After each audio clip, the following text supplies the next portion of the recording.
حضرت اویس کرنی رضی اللہ تعالیٰ عنہ کو آپ صلاۃ السلام کی ذات اقدس سے والہانہ عشق تھا۔ یہی وجہ ہے کہ آپ صلی اللہ علیہ وآلہ وسلم فرمایا کرتے تھے کہ یمن کی طرف سے مجھے محبت کی خوشبو آتی ہے کیونکہ وہاں میرا دوست اویس قرنی رہتا ہے۔ آپ نے فرمایا کہ قیامت کے روز حق تعالیٰ 70,000 فرشتے پیدا کریں گے جن کی اشکال خواجہ اویس کرنی کے جیسی ہوگی، اور ان کے جلوس میں خواجہ صاحب کو بہشت کی طرف لے جایا جائے گا۔ ساری کائنات یہ منظر دیکھے گی مگر کوئی شخص پہچان نہیں پائے گا کہ اصل خواجہ کرنی کون ہے۔ اللہ تعالیٰ نے جس طرح دنیا میں ان کو لوگوں سے چھپائے رکھا، اسی طرح روز قیامت کو بھی ان کو غیر کی نگاہوں سے دور اور محفوظ رکھے گا، کیونکہ حق تعالیٰ کا فرمان ہے کہ میرے دوست میری قبا کے نیچے رہتے ہیں اور اسی وجہ سے ان کو کوئی پہچان نہیں سکتا۔ خواجہ اویس کرنی کو ماں سوائے چند ایک صحابہ کرام کے کسی نے بھی نہیں دیکھا۔ حضرت اویس کرنی رضی اللہ تعالیٰ عنہ اسلام آنے سے پہلے ہی اس دنیا میں تشریف لا چکے تھے۔ بچپن میں ہی آپ والد کی شفقت سے محروم ہو گئے، اس لیے ان کو بچپن ہی میں محنت مزدوری کرنا پڑی۔ آپ لوگوں کے اونٹ اجرت پر چرایا کرتے تھے اور اس اجرت سے اپنا اور اپنی ضعیف اور نابینا والدہ کا پیٹ پالا کرتے تھے۔ ان کے علاوہ جو تھوڑی سی رقم بچ جاتی تھی ان کو لوگوں میں تقسیم کر دیا کرتے تھے۔ آپ کی زندگی کے شب و روز اسی طرح گزر رہے تھے کہ یمن تک اسلام کے نام لیوا پیدا ہو گئے۔ جب آپ کو اسلام اور آن حضرت صلی اللہ علیہ وآلہ وسلم کے متعلق خبر ملی تو آپ فوراً اسلام لے آئے۔ آپ کے اندر نور ہدایت کی شمع تو خدا نے پہلے سے ہی روشن کر رکھی تھی۔ اعلان نبوت اور اشاعت اسلام نے اس شمع ہدایت کو جلا بخشی۔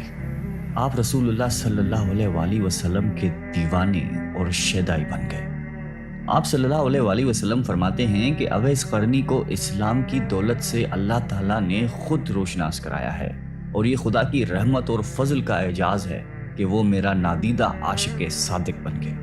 خواجہ اویس قرنی کو قرب رسول اور دیدار حبیب کا بڑا اشتیاق تھا، مگر آپ کو چشم باطنی کے اشارے سے آن حضرت نے مدینے آنے سے روکے رکھا۔ اس کی دو وجوہات تھیں۔ ایک تو خواجہ صاحب کی والدہ ضعیف اور بصارت سے محروم تھی، انہیں اکیلا چھوڑنا ناممکن تھا۔ دوسری، ان پر ہر وقت جذب طاری رہتا تھا، اس وجہ سے آپ صلی اللہ علیہ وآلہ وسلم نے خواجہ صاحب کو حکم دیا کہ آپ ہر وقت میری چشم باطن کے سامنے ہیں، لہٰذا آپ مدینے آنے کی بجائے اپنی والدہ کی خدمت میں ہمتن مصروف رہیں۔ غزوہ احد میں کفار کے حملے سے آپ صلی اللہ علیہ وآلہ وسلم کے 2 دانت شہید ہو گئے۔ تمام مسلمانوں کو اس بات کا بہت صدمہ ہوا، مگر جس عاشق رسول نے اس صدمے کو حقیقی شکل میں محسوس کیا، اس کو دنیا حضرت خواجہ اویس قرنی کے نام سے جانتی ہے۔